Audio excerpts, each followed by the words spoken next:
반가워요. 안 배운 거 맞죠? 예, 예, 그렇죠. 로봇인 줄 아셨어요? 네? 로봇인 줄 아셨어요? 로봇이에요, 로봇. 왜요? 저기 안 오시지?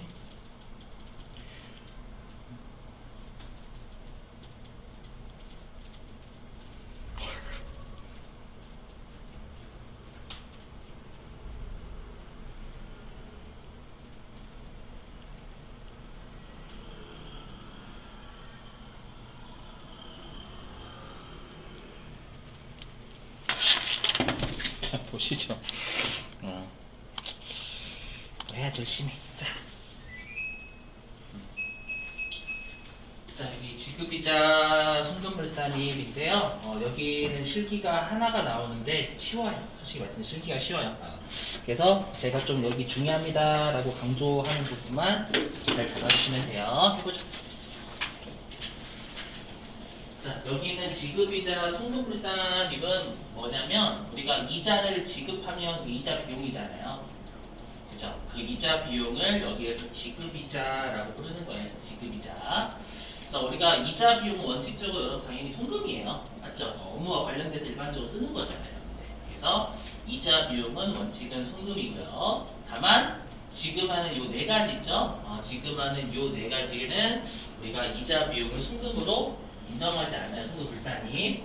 그리고 얘는 가급적이면 반드시 순서대로 암기를 해주시는 거 권장드려요. 왜냐면 시험에 순서 물어보거든요.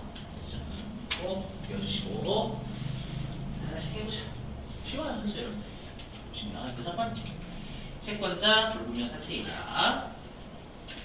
자, 여러분들이 우리가 일반적으로 회계를 배우셨으면 대부분 우리가 그 사채라는 건 리드코프 이런 데를 생각하시잖아요. 리드코프라죠. 세무 1급쯤 되시면 여러분들이 사채 엔진 왔어요. 사채라는 건 회사가 발행한 사채 그거잖아요. 맞죠? 우리가 그 회계 배우기 전까지는 리드코프 그쪽 알다가 이제 회계 1급부터 사채 배우면 이제 회사가 거액계좌를 끌어모으기 위해서 발행한 사채죠. 다시 여기 리드코프예요.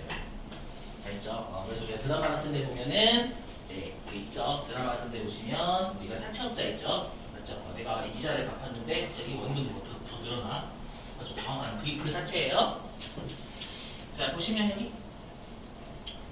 자, 여기에 갑법인이 있고요. 여기에 독사라는 애가 있어요. 뭐냐면 사채업자는 사채업자의 대부 있죠. 그분들은 실제 이름 잘 안 씁니다. 맞죠? 독사, 살무사, 이런 이름이 좀 특이해요. 그죠? 가명 쓰고 다닌다는 거예요. 자, 그래서 독사라는 이름 모르는 사채업자한테 했죠. 이 사람한테 10만 원을 빌린 거예요. 현실에서는 한 여러분은 100억 이렇게 되겠죠? 10억. 그죠? 빌렸습니다. 그러면 우리가 이 독사에 대한 이자 비용이 10,000원이라고 할게요. 현실적으로 거의 몇십, 몇백 하겠죠? 그렇죠? 이렇게. 그럼 여러분들 우리가 갑법인 입장에서는 독사한테 이자를 10,000원 줘야 되는 거잖아요. 그죠? 그럼 이자를 우리가 지급을 할 때는 항상 우리가 뭔가 소득을 지급할 때는 뭐를 해줘야 돼요? 원천징수입니다, 여러분들. 원천징수를 해야 됩니다. 즉, 갑법인은 독사한테 이자를 10,000원을 줄 때요, 원천징수를 해야 돼요. 그렇죠? 우리가 원천징수는 원칙적으로 몇 %죠? 이자 인쪽은 10? 대화 좀 하면 안 될까요? 14%.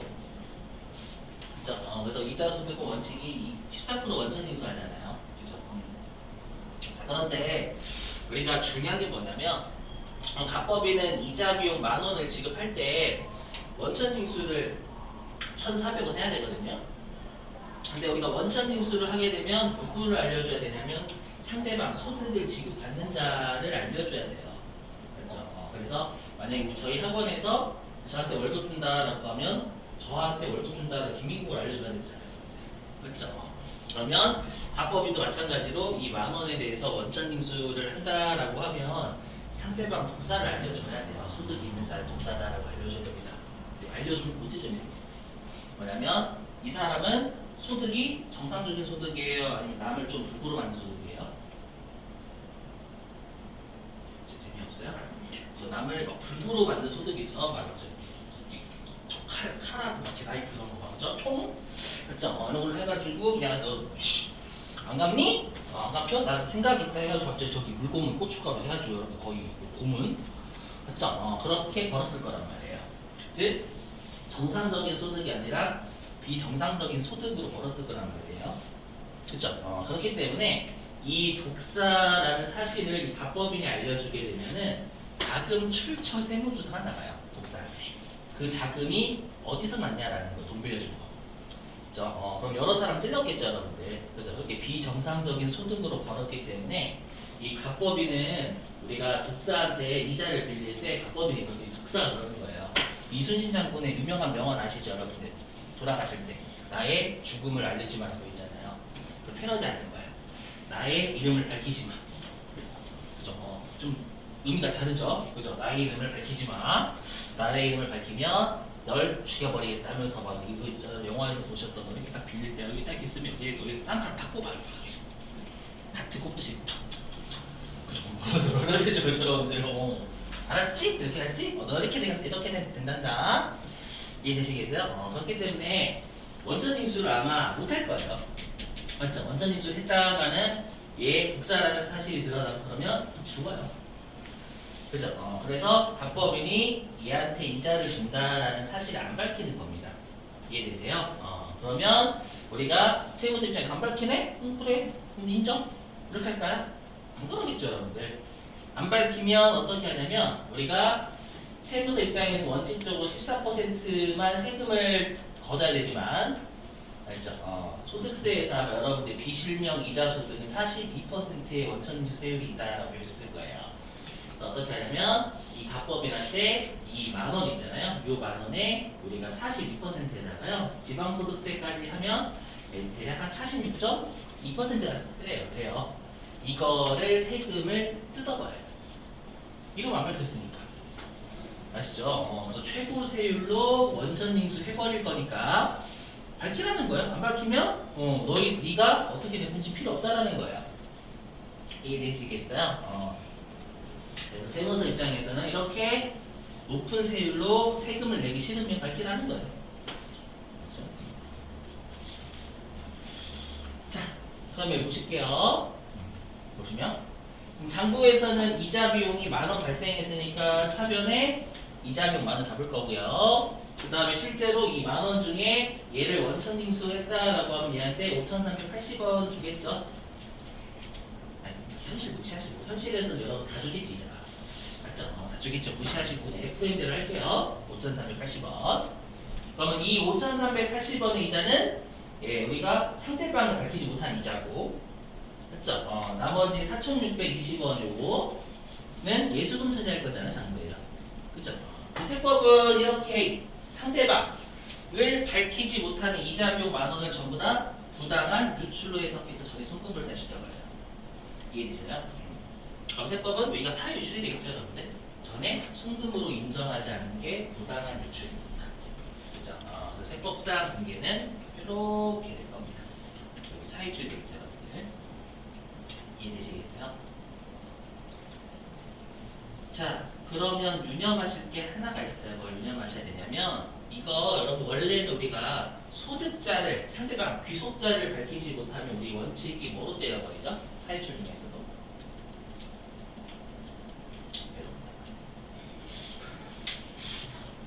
귀속자를 밝히지 못하면 사유출 중에서 뭐 때려요? 아니에요. 잘 생각해요. 잘 보시면 여자친구한테 잘해주세요.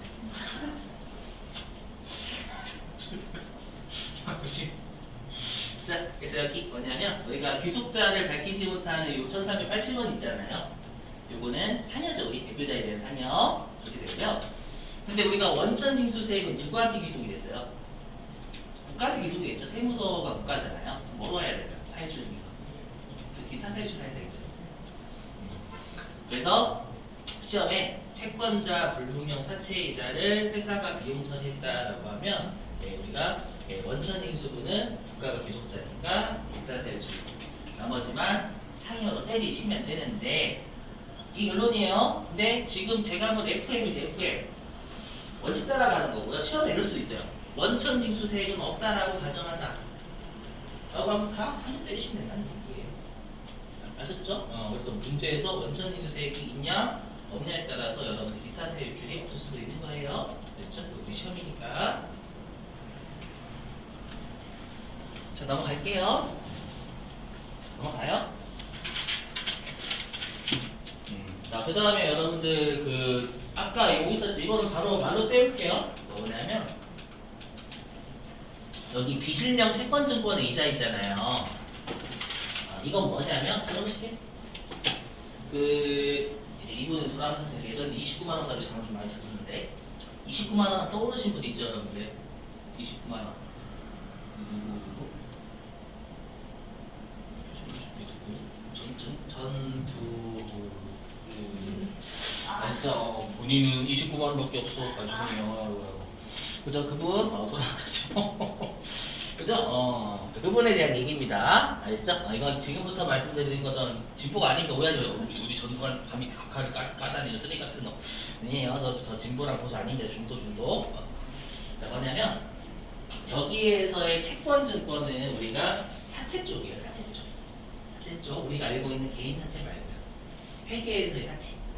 자, 뭐냐면 우리가 29만 원밖에 없으시지만 현실에서는 좀 많을 거라고 추정하죠, 여러분들. 그분의 재산이 맞죠? 전두환 대통령. 자, 근데 그분 같은 경우에는 우리가 그 비자금을 관리하는 사람이 또 있단 말이에요. 그렇죠? 그래서 진짜 유명한 장세동이라는 분이 제가 제5공화국 되게 좋아했거든요. 옛날 드라마. 아무튼 옛날 드라마, 옛날 예전 드라마. 제5가 그 장세동이라는 분, 뭐 이런 분들이 다 비자금을 관리해줘요, 자금을. 알죠? 그럼 어떻게 하냐? 만약에 사채를 발행하는 회사가 있어요. 그럼 그 사채에 투자를 하는 거예요. 그 사채에 투자하면 그 전두환 그분은 여러분들 그 채권자가 되는 거죠. 그죠? 채권자가 되는 거고, 그 다음에 사채를 발행하는 회사는 채무자가 되는 거잖아요. 그럼 전두환 대통령한테 이자를 줄 때 전두환 대통령한테 지급합니다라고 밝혀야 되잖아요. 사채를 발행한 회사가 원천징수 할 때요. 안 밝히는 거예요. 똑같죠. 그러니까 결론은 뭐냐? 비실명 채권증권이 이제 하나도 안 중요해요. 왜냐면 이렇게 돼 있어요. 법문가. 채권자, 불문명, 사채이자하고 같이 똑같이 처리한다 이렇게 돼 있습니다. 그러니까 개인 사채냐 아니면 회사채냐 그것만 달라요. 아셨죠? 그래서 비실명 채권증권 이자는 채권자, 불문명, 사채이자와 똑같이 처리합니다. 소득 완벽히 똑같아요. 아시죠? 그래서 이 순위라는 것만 기억하시면 됩니다. 그래서 이거 넘어갈게요. 책에 저렇게 적혀있어요. 자, 이제 세 번째 건설자금이자 하겠습니다. 자, 이름이 좀 특이하죠, 여러분들. 건설자금이자요. 이 건설자금이자는 여러분들이 배우셨어요. 이미 회계 1급 때부터. 이름이 좀 달라서 그렇지. 뭐냐면 이 건설자금이자가요.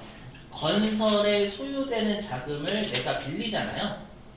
빌리면 이자 내야죠. 그걸 우리가 법인세에서는 건설자금이자라고 부릅니다. 회계 1급 때 여러분들이 배우셨던 이자 비용을 자본화하세요 있잖아요.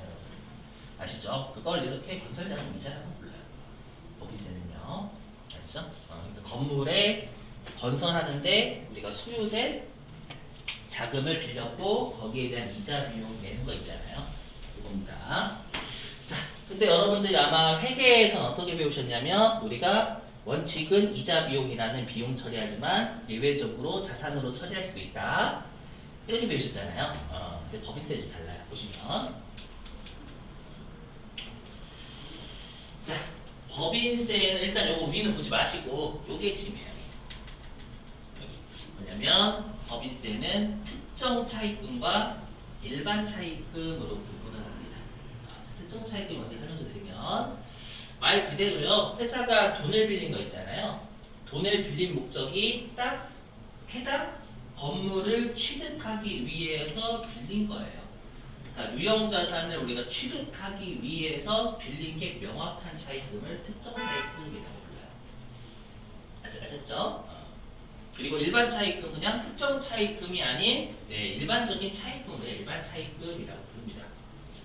아셨죠? 자, 그러면 법인세 입장은 뭐냐면 특정 차입금은 우리가 해당 자산을 취득하는데 빌린 돈이 확실하잖아요.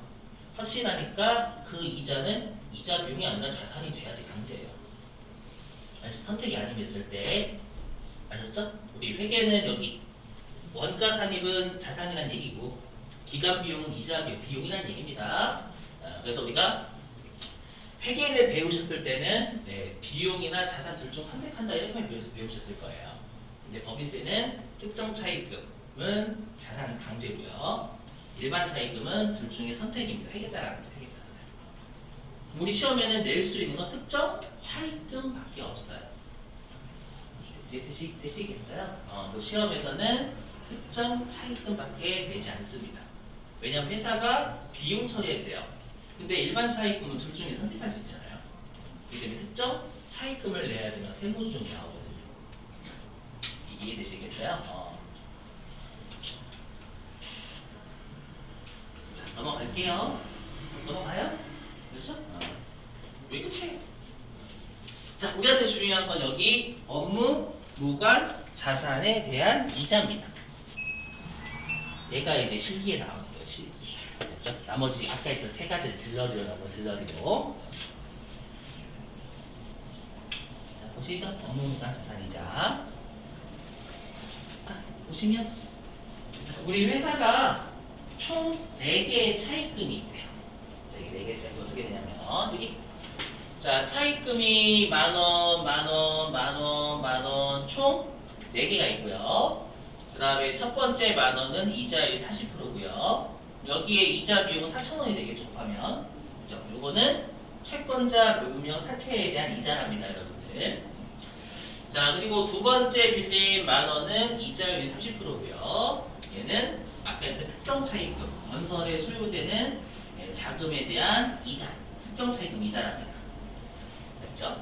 또 나머지 20%짜리 만원, 그 다음에 10%짜리 만원은 아직 용도를 모르는데 불명확하대요.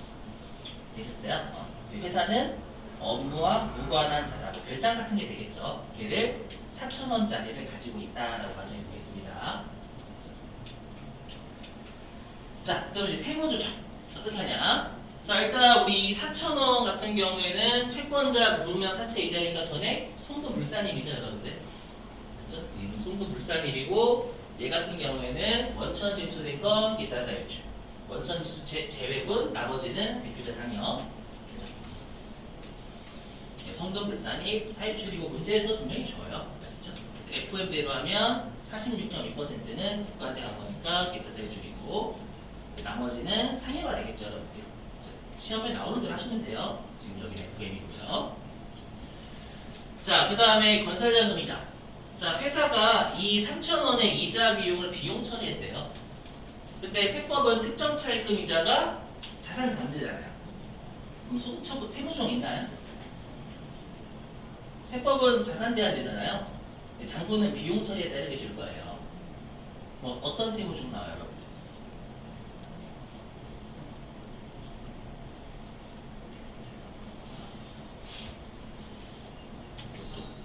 해주면 안 될까요?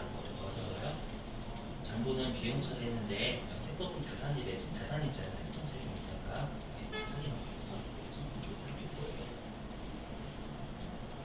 그렇겠죠? 그렇죠? 세법은 자산이어야 되잖아요. 장부는 비용 처리했으니까 세법 1일 자산에 많아야 됩니다. 이거 괜찮아요. 그다음 송금 불산이 세법은 비용이 아니니까. 네, 제가 장부는 비용 처리했지만 비용 줄여야 될 거 아니에요, 여러분들. 송금 불산 되시겠어요? 시험에 특정 차입금 이자 나오는 조건 요거 처리하시면 돼요. 회사가 비용 처리할 거 보기 시험은요.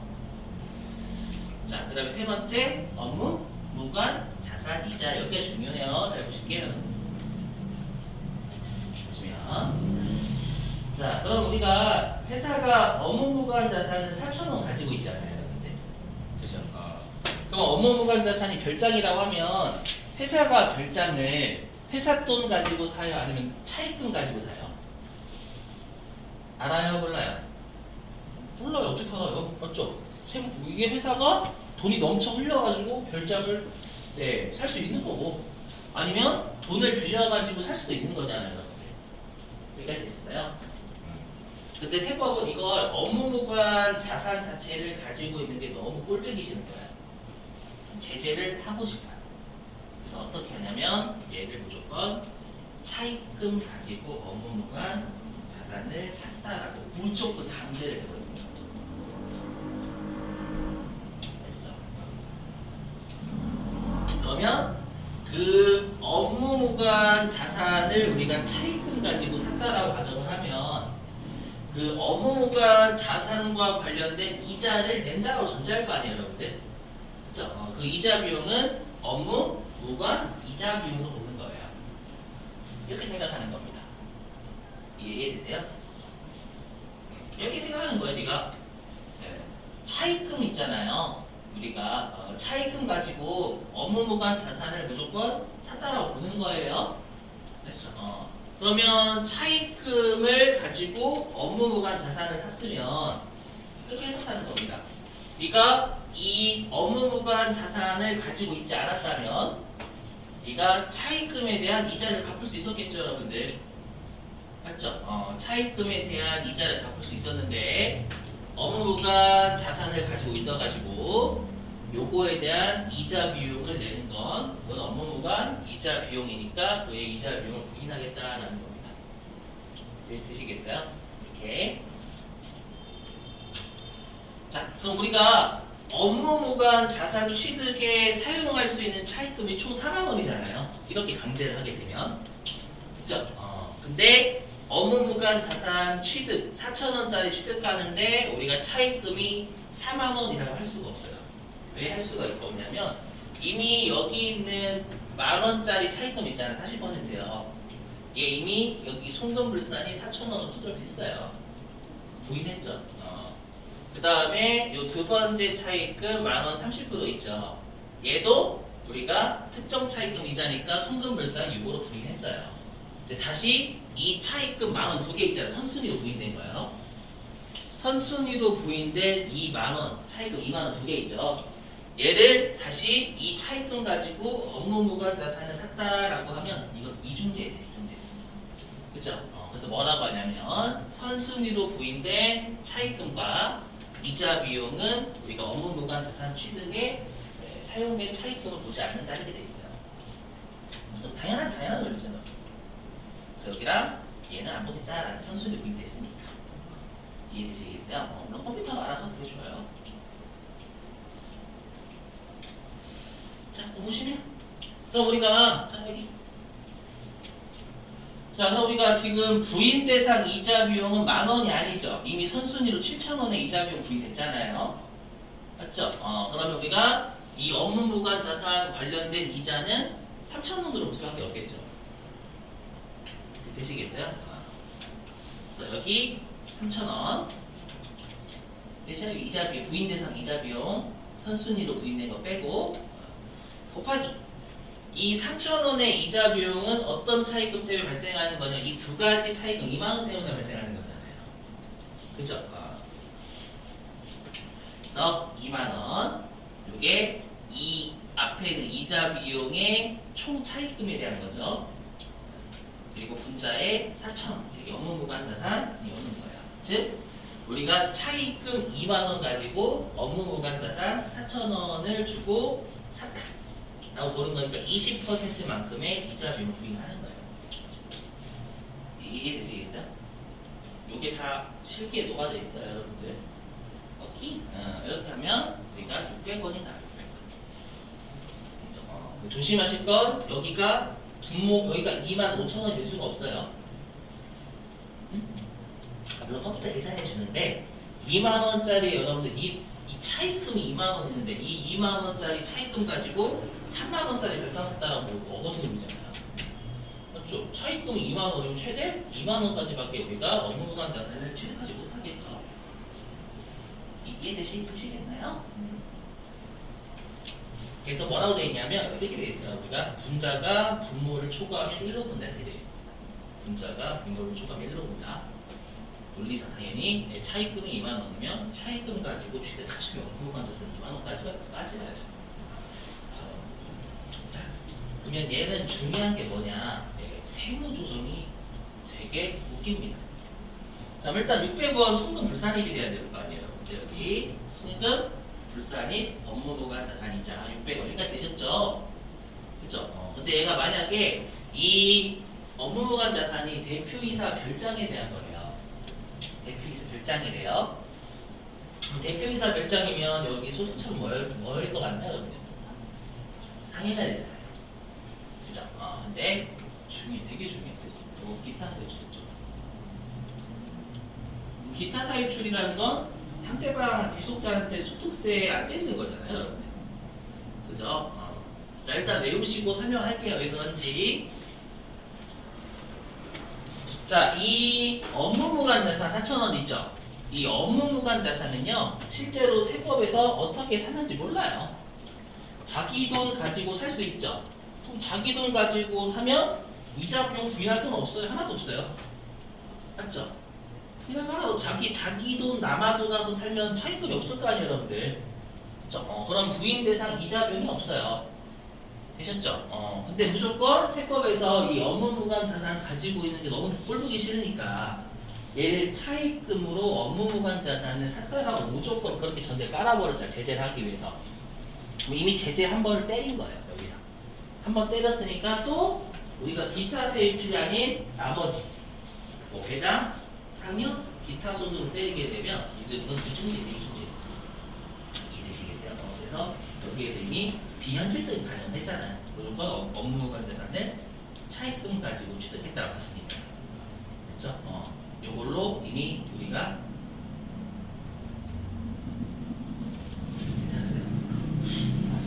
보시는 거죠. 이미 제재 효과 한번 달성했다라고 비현실적인 제재를 한 거니까.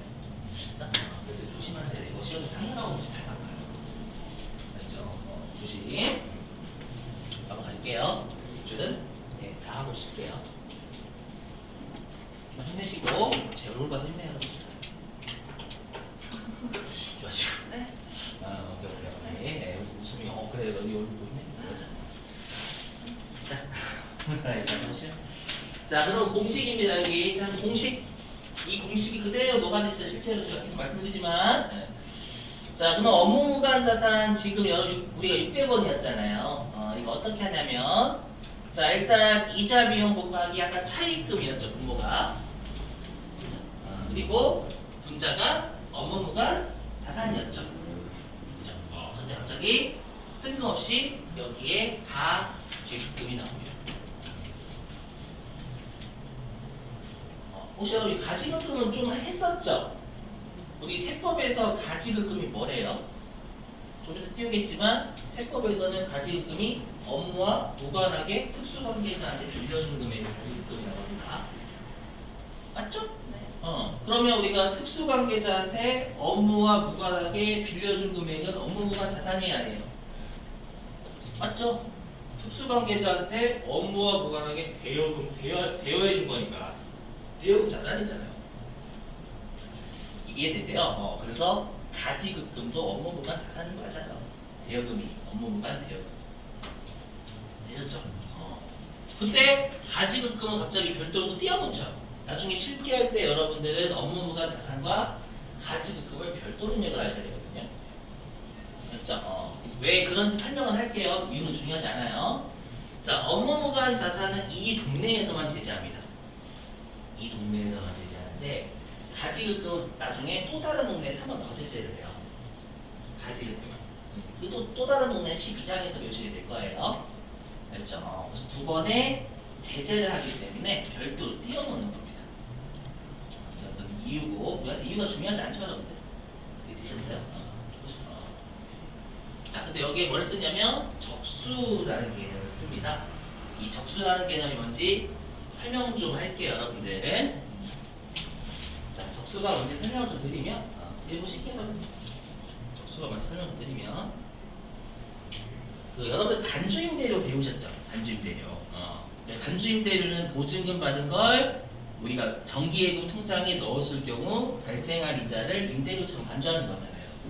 그죠? 예를 들어가지고 보실게요. 내가 만약에 보증금 있잖아요. 보증금을 여기 사례 1번 보증금을 2억을 받았어요. 이제 언제 받았냐면, 언제 받았다라고 가정하냐면 과거 전기에 받았다고 전기. 그래서 전기에 받았다라고 할게요. 자, 근데 두 번째 사례는 보증금 2억을 언제 수령했냐면 당기 12월 31일 날 수령했다라고 가정해 보겠습니다. 그럼 우리가 그 보증금 2억 있죠? 이 보증금 2억 있잖아요. 그 2억 같은 경우에는 정기예금 이자율이 지금 몇 퍼센트인지 모르겠는데 1.8%라고 할 1.2%였나? 1.2%라고 할게요. 여기까지 하면 이게 1년치 이자죠. 1년치 이자. 이자율이 항상 1년치니까 되시겠어요? 근데 이 1년치 이자에 대해서 나는 보증금 2억을 전기에 수령했고, 우리는 항상 세무조정 올해 거 하는 거죠, 우리가. 올해는 12개월이 다 있었죠. 맞죠? 근데 주의하실 건 뭐냐? 주의하실 건 아니고, 우리가 회계에서는 다 월할 계산하죠. 12분의 몇. 이렇게 하죠. 근데 세법은 무조건 정확하게 하기 위해서 일할 계산합니다. 365일 분의 며칠 이렇게 하지 12분의 몇 개월 이렇게 하지 않아요. 알죠? 그럼 얘는 플레이로 따지면 365일 분의 365일 이렇게 계산한 게 여러분들 1년치 간주임대율 거 아니에요. 무슨 말인지 이해되시겠어요? 하지만 우리가 단기 12월 30일이래요. 1일 죄송해요. 이거 단기 12월 1일입니다. 사례 두 번째는요, 내가 만약에 1.2% 여기까지가 1년치 이자죠. 근데 얘를 다 여러분 임대료로 간주하는 거예요. 아니죠. 12월 1일날 보증금 받았으면 당연히 이건 365일에 대한 거잖아요. 그렇죠? 근데 얘가 31일이죠. 12월 달이 31일이죠. 요게 우리가 1개월치 여러분들 보증금에 대한 이자를 임대를 보는 거잖아요. 이해되시겠어요? 이렇게 계산하는 거 이해되시게 두 번째. 오케이? 근데 두 번째는 이렇게 계산할 수도 있죠. 같은 거 이거. 두 번째는 얘랑 같죠? 2억 곱하기 31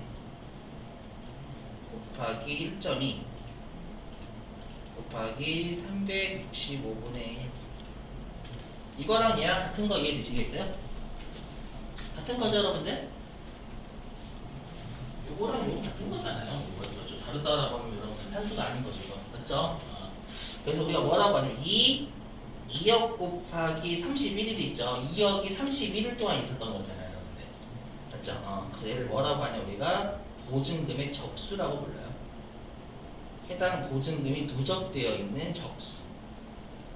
적수가 누적에 누자가 빠져 있는 겁니다.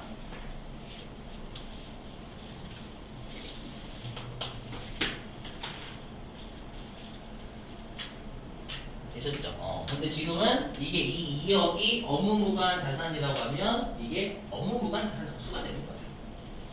그렇죠? 그럼 제가 하고 싶은 말은 뭔데 앞으로 여러분들이 실기를 입력할 때 항상 세법은 기간 고려하는 건 적수를 무조건 우리가 입력을 해요. 물론 컴퓨터가 알아서 구해주긴 하거든요.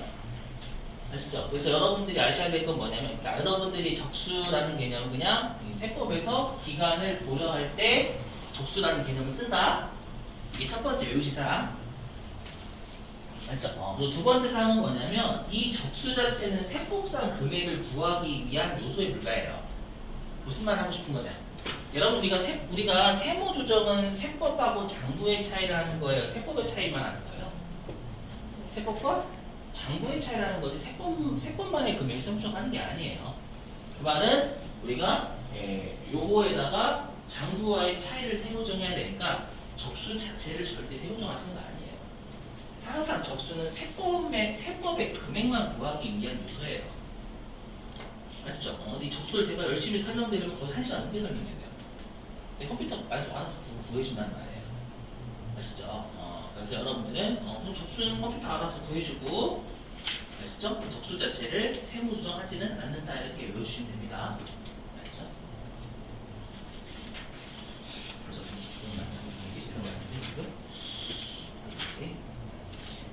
예, 공부 새벽까지 하신 거야? 그죠? 어제 좀 노셨죠, 여러분들? 몇 시까지 노셨어요? 몇 시까지? 저는 여러분들 그 수업 때문에 되게 일찍 잤는데 10시 잤는데 10시. 저희 마음도 들어주고 너무해. 하고 파이터 되게 피하네요, 여러분들. 저도 지금 정신 나가지고 주말이었죠, 주말에. 여러분들 좀 그래서 주무시고 오셨잖아요. 지금 9시 반에 수업이 있으니까 7시 가서 7시 기분 좋게 와. 자, 보시면 먹고 살기가 너무 힘들어요. 자, 그러면 우리가 이제 실기에서 중요한 게 뭐냐? 자, 일단 이자 비용 첫 번째 선순위 아까 말씀드렸죠. 선순위 부인에는 제외한다고. 네, 오해하시면 안 돼요. 우리가 아까 했던 112, 3순위 있죠? 그거는 이자 비용이 아닌 게 아니에요. 업무 무관 자산 이자를 구할 때는 이미 부인됐으니까 제외한다는 뜻이지 입력을 하지 말라는 뜻이 아닙니다. 아시죠? 나중에 무슨 말인지 또 설명하고요. 그 다음에 주의하실 건 뭐냐면 이자 비용으로 안 보는 건 입력하시면 안 됩니다. 얘는 아예 입력 안 돼요. 여기 2번. 자, 2번 외우셔야 돼요. 그냥 얘네들은 이자 비용에 절대 넣으시면 안 됩니다. 이자 비용 안 보는 애들이거든요.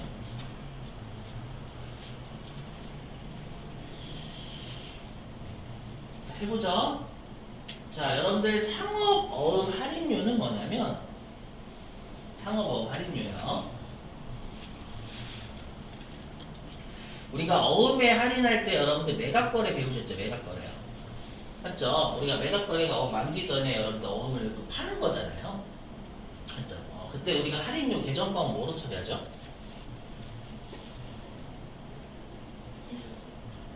미수분? 아니, 우리 어음에 매각거래 할인료.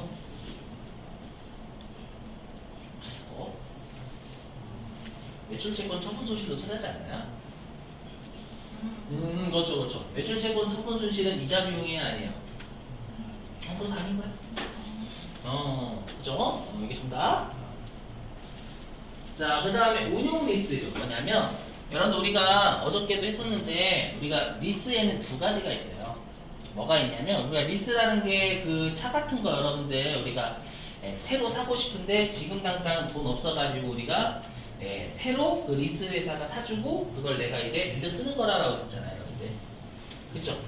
그랬을 때 어저께 했던 운용 리스료는 좀 만약에 차가 내용 연수가 한 6년이다 라고 하면 내가 한 1, 2년? 이 정도 사용을 말아버리는 거예요. 그럼 이건 임차료 낸 거예요, 임차료. 알죠? 그래서 이 임차료비가 운용 리스료는 이자 비용은 안 봐요. 알죠? 근데 만약에 여러분들이 금융 리스라고 해가지고 내용 연수 중에 여러분들 다 타시는 거예요. 그럼 그거는 형식은 빌린 거지만 그냥 여러분들 차예요. 아시죠? 근데 그걸 그 돈을 빌린 걸로 해서 리스 회사한테 그 차살 돈을 빌려가지고 원금하고 이자를 갚아나가는 과정이다라고 이자 비용을 보거든요. 그렇게 해서 운용 리스 제외. 그렇죠? 그 다음에 C하고 B는 그냥 암기. 왜 암기냐면 회계를 배우셔야 이해가 되기 때문에 그냥 시험에 내던 적이 있거든요. 그래서 현할차 상각이 가고 연지급 수입이자는 제외다. 라는 단순하게 암기해 주시고 이는 난 낸 적 없어요. 솔직히 말씀드리죠. 그래서 이는 무시하세요. 되셨죠? 좀만 더. 이 무시하시고 제가 더 적수에 또 주이고 좀 삭제할 걸 그랬다. 이거는 컴퓨터가 알아서 해줘. 자, 이것도 삭제할 걸 그랬고 나중에 잘 삭제할게요. 넘어가겠습니다. 좀만 버티세요. 자, 그 다음에 이제 가지급급 제일 중요해요. 자, 말씀드렸죠. 특수관계자한테 업무와 무관하게 빌린 거 우리가 대여금이라고 가지급금이 한다고요. 자, 그리고 조심하실 게 있어요. 들어보실게요. 자, 우리가 나중에 배우실 때 우리가 특수관계자와의 거래 있죠. 우리가 특수관계자한테 업무와 무관하게 돈 빌려준 걸 가지급금이라고 한다는 거죠, 여러분들. 그죠? 그러면 특수관계자한테 업무와 무관하게 돈 빌려주면 뭘 받아야 돼요? 이자 받아야지 이자. 그렇죠? 근데 이자를 적게 받거나 아니면 이자를 거의 안 받으면 특수관계자와의 거래에서 시가대로 거래해야 되거든요. 안 받으면 제재를 때려버려요. 되시겠어요? 반대로 적정 이자를 받으면 문제를 안 삼아요. 거기는 왜냐면 손해본 것만 제재 때리는 거예요. 손해본 특수관계자와의 거래에서 손해를 보게 되면 이거 뭔가 조세를 감소시키기 위한 행위로 간주해버리는 거예요. 추정, 간주해, 추정. 되셨죠? 근데 적정 이자를 받으면 괜찮은데 주의하실 게 여기 동그라미 이번 주의예요. 뭐냐면 적정 이자를 받아온 이 가지급금에 넣어야 됩니다. 이유는 설명드리겠지만 별로 남기예요. 자, 뭐냐면 아까도 말씀드렸지만 제가 업무무관 자산 이쪽 파트는요. 업무무관 자산 자체를 가지고 있는 게 모르기 싫은 거예요. 아시죠? 그러면 가지급금 업무무관 자산 맞잖아요. 맞죠? 맞으니까 적정 이자를 받든 적정 이자를 받지 않든 업무무관 자산 가지고 있잖아. 너 제재하고 싶어. 아시죠? 그래서 주의하셔야 돼요. 회사가 업무무관 자산 관련 이자 요거 관련해 신기할 때 이자를 시가대로 받고 있다라고 해도 가지급금 입력을 하셔야 돼요. 왜냐면 이게 나중에 다른 동네하고 섞이면 이게 머리가 난리가 나요. 가지급금이 12장부하고 하면 항상 여기는 업무무관 자산 자체에 대한 제재를 하고 싶은 거예요. 아시죠? 정말 딱 빼시고 물론은 그 다음에 세 번째 요거하고 여러분 쉴게요. 자, 동일에 대한 가지급금하고 가수금 이거 말문제예요. 말문제 뭐냐 들어보실게요. 자, 여러분하고 저하고 특수관계자예요. 아시죠? 근데 제가 여러분들한테 업무와 무관하게 돈 빌려준 가지급금이 10억인데요. 10억? 아시죠? 그리고 제가 여러분들한테 업무와 무관하게 돈 빌린 걸 우리가 가수금이라고 해요. 그러니까 가지급금하고 가수금 세법에서는 대여금이면 가지급금, 차익금이면 가수금 이렇게 불러요. 이게 되시겠어요? 암기 되시겠어요? 아시죠? 그러면 제가 여러분한테 업무와 무관하게 빌린 게 4억이래요. 그러면 그냥 일반적으로 일상생활에서는 그냥 6억 퉁치면 되는 거잖아요. 그죠? 이 동일인에 대한 가지급금하고 가수금을 어떻게 처리할 거냐인데 이거는 무조건 어떻게 생각하시면 되냐면 꼭 법인한테 유리하게 줍니다. 무슨 말이냐면 자, 여기 분자가 커지면 업무무관 자산 이자가 커져요, 작아져요? 분자가 커지면 어렵죠. 분자가 커지면 이 금액이 커집니다. 여기다 300 넣어보시고 1000 넣어보시면 1000이 넣으면 이렇게 커져요. 이렇게. 자, 웃으신 거? 빅 보고 있는 표정이 그렇죠? 맞아요. 뭐 업무무관 자산 이자가 커지는 게 법인은 좋아요? 작아지는 게 좋아요? 작아지는 게 업무무관 자산으로 안 버는 자산 이자가 적어지는 게 법인은 좋잖아요. 맞죠? 그럼 여기에 방금 살까 좀 10억 들어가는 게 좋아요? 통신 6억 들어가는 게 좋아요? 9억. 그죠? 그래서 상기가 원칙이에요. 왜냐면 이 동네가 세 동네거든요. 다 법인한테 유리하게 해요. 네. 목소리 많이 오시면 돼요. 잘 주무시고 옮기실 때 활발하게 봐요, 우리. 저 좀 자볼게요, 저. 자, 어떻게 상계. 다만 예외적으로 이자율과 약정이 있으면 상계하지 않습니다. 이거 말문제입니다. 무슨 말이냐면 제가 여러분들한테 빌려드린 돈은 10억이지만 4%고 이자가 여러분들이 저한테 빌려주신 건 4억인데 이자율이 80%래요. 우리 퉁칠까라고 하면 퉁치어요 안 쳐요? 미친놈 이거 또라이라고 그래요. 왜냐면 6억 차이 나지만 저는 4% 유로 80%잖아요. 그래서 가치가 다른 돈이 이자율이랑 기간 약정이 있다는 생각하시면 됩니다. 제외 대상은 좀 이따 믿으시면서 할게요. 자, 10분 쉬었다가 우리 좀 35분에 시작할게요, 여러분들. 주무시고, 네, 주무세요.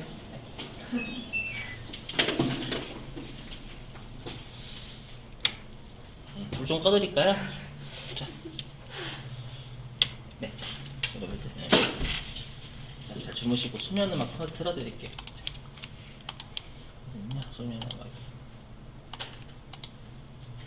안 주무시기만 해봐요. 지금 내가 아까 주무시는 거 봤어. 조금씩. 이거 안 끄신 거지? 아 맞다. 감사합니다. 맞다.